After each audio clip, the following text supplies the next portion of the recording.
মন খারাপ হয় যে আল্লাহ যদি আমাকে কোনোদিন নিয়েও যায়। এই প্রথম মনে হলো কি যে আমি ভাইয়ারে বলি, হ্যাঁ ভাই, আল্লাহ যদি আমাকে নিয়ে যায় আমার বাচ্চাটার দিকে একটু খেয়াল রেখেন। তো এই কথাটা আমি বলতে পারিনি। অবশেষে জীবনযুদ্ধে হার মেনে গেলেন ওসমান হাদি।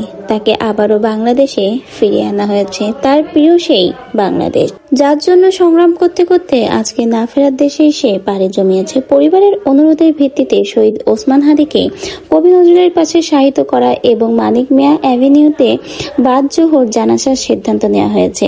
তার প্রেক্ষিতে আজকের পরিবর্তে আগামীকাল মিছিল সহ সেন্ট্রাল মসজিদে আনা হবে বলে জানানো হয়।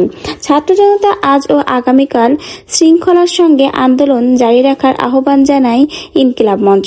স্ট্যাটাসে বলা হয় যেন কোনো গোষ্ঠীর অনুপ্রবেশ ঘটিয়ে আন্দোলন স্থিমিত করতে না পারে। আগামীকাল ওসমান হাদির জানাজায় লক্ষ লক্ষ মানুষের ঢল নামবে, এজন্য সকলকে আগে থেকে সতর্ক করা হয়েছে।